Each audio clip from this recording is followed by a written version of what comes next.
Assalamualaikum warahmatullahi wabarakatuh. Nama saya Robi Pangestu dari Prodi Hukum Universitas Merdeka Pasuruan. Saya akan menjelaskan tentang kompilasi hukum Islam, asas-asas hukum peradilan.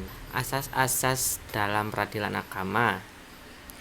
Pada dasarnya, setiap badan peradilan mempunyai asas-asas yang telah dirumuskan untuk mengemban tugasnya, karena dengan tugas tersebut dapat dikatakan sebagai sifat dan karakter yang melekat pada keseluruhan rumusan dalam pasal-pasal dan undang-undang.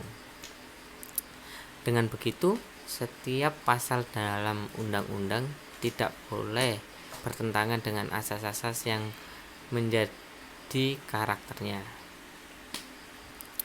Dalam Undang-Undang Nomor 50 Tahun 2009 tentang peradilan agama terdapat 7 asas sebagai berikut. Yang pertama adalah asas personalita keislaman.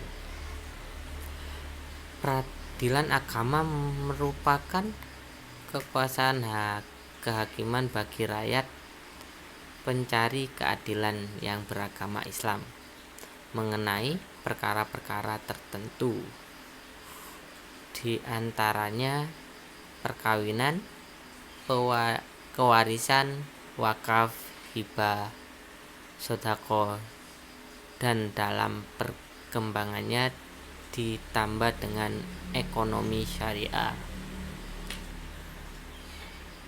Untuk itu, di antara asas di dalam peradilan agama yakni asas personalita keislaman, di mana yang dapat tunduk dalam kekuasaan lingkungan peradilan agama yakni hanya mereka yang mengakui pemeluk agama Islam. Penganut selain agama Islam atau non-Islam tidak tunduk dan tidak dapat dipaksa tunduk kepada lingkungan peradilan agama.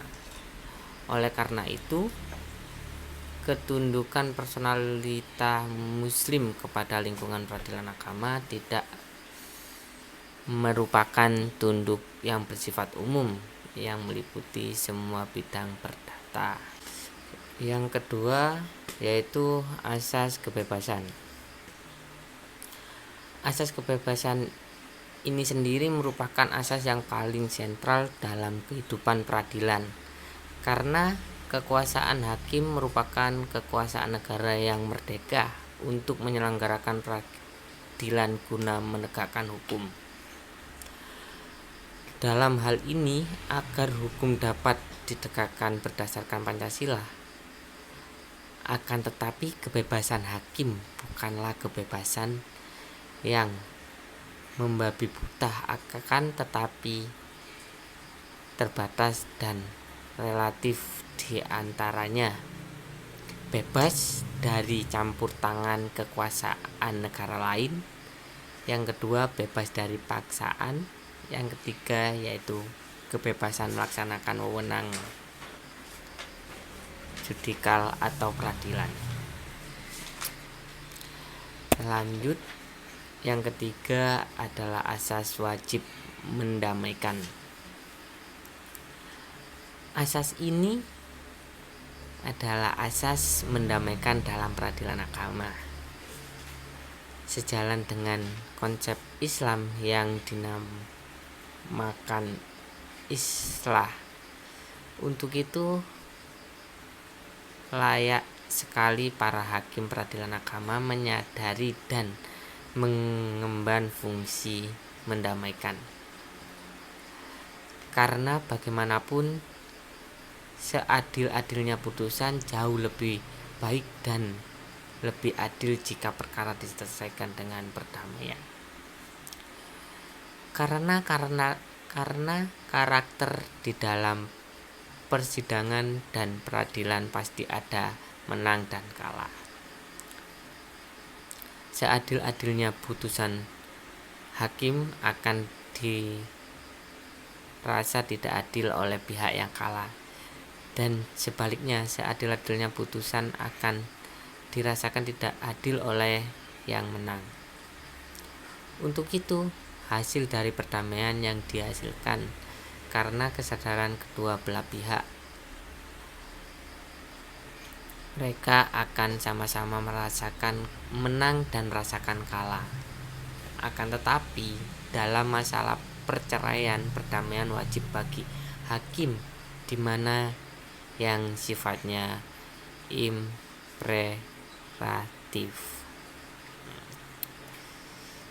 Yang selanjutnya adalah asas sederhana, cepat, dan biaya ringan. Sebuah peradilan, apalagi peradilan agama yang menjadi harapan masyarakat muslim untuk mencari keadilan dengan adanya asas sederhana, cepat, dan biaya ringan, akan selalu dikehendaki oleh masyarakat. Penyelesaian masalah dalam peradilan yang cepat, tepat, adil, dan biaya ringan tidak berbelit-belit yang menyebabkan proses sampai bertahun-tahun. Biaya ringan artinya biaya yang sederhana mungkin sehingga dapat dipikul oleh rakyat, tidak membebani. Nah, yang selanjutnya adalah asas yang kelima, yaitu asas terbuka untuk umum. Asas terbuka untuk umum ini sendiri pelaksanaan sidang terbuka untuk umum. Berarti setiap pemeriksaan berlangsung di sidang peradilan. Siapa saja yang ingin berkunjung, menghadiri, menyaksikan, dan mendengarkan jalannya persidangan tidak boleh dihalangi dan dilarang. Maka untuk memenuhi syarat formal atas asas ini, sebelum hakim melakukan pemeriksaan terlebih dahulu menyatakan dan mengumumkan persidangan terbuka untuk umum. Kalau tidak bisa. Nah, tujuan yang terkandung dalam asas ini adalah agar tidak terjadi pemeriksaan gelap atau bisik-bisik, karena persidangan tertutup cenderung melakukan pemeriksaan secara sewenang-wenang. Makanya diadakan asas terbuka untuk umum ini. Selain itu, adanya edukasi, yakni dapat menjadikan informasi kepada masyarakat agar tidak terprosok ke arah yang tidak tepat, kecuali dalam masalah perceraian yang bersifat tertutup karena pertimbangan, yakni kepentingan kerahasiaan aib rumah tangga dan kepribadian suami istri jauh lebih besar nilainya dibandingkan terbuka untuk umum, karena barangkali mereka berpendapat bertentangan dengan moral dan kepatutan untuk menyebarluaskan rahasia aib dan kebobrokan suami istri melalui sidang peradilan.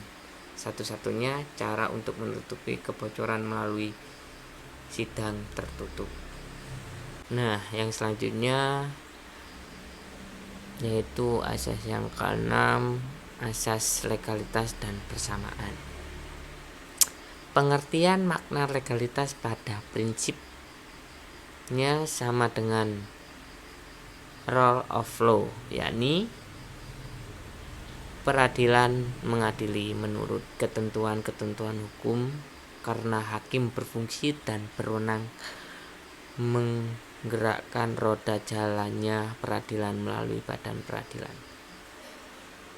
Semua tindakan yang dilakukan dalam rangka menjalankan fungsi dan wewenang peradilan mesti menurut hukum. Hakim dilarang menjatuhkan putusan dengan suka atau dengan selera hakim itu sendiri yang bertentangan dengan hukum. Sedangkan makna persamaan itu sendiri adalah seseorang yang datang berhadapan dalam persidangan sama hak dan kedudukannya tidak memandang jabatan, saudara maupun kawan, semuanya sama di hadapan pengadilan. Dan yang selanjutnya adalah asas yang terakhir, yaitu asas aktif memberikan bantuan. Dalam asas ini sendiri, hakim hendaknya dapat memberi bantuan secara aktif dilihat dari tinjauan dari pemberi bantuan. Diarahkan untuk mewujudkan praktek peradilan yang sederhana, cepat, dan biaya ringan. Seperti yang dijelaskan tadi. Ada beberapa masalah formal yang tercakup dalam objek fungsi memberi bantuan dan nasihat. Ini yaitu yang pertama, membuat gugatan bagi yang buta huruf. Yang kedua, memberi pengarahan tata cara izin atau perindo. Yang ketiga, menyarankan penyempurnaan surat kuasa. Yang keempat, mengajukan perbaikan surat gugatan. Yang kelima, memberi penjelasan alat bukti yang sah. Yang keenam, memberi penjelasan cara mengajukan bantahan dan jawaban. Yang ketujuh yaitu bantuan memanggil saksi secara resmi. Yang kedelapan, memberi bantuan upaya hukum. Yang kesembilan, memberi penjelasan tata cara verset dan rekonvensi. Yang terakhir, yang 10 yaitu mengarahkan dan membantu memformulasi perdamaian.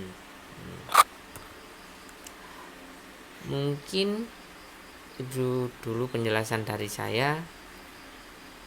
Kurang lebihnya saya mohon maaf.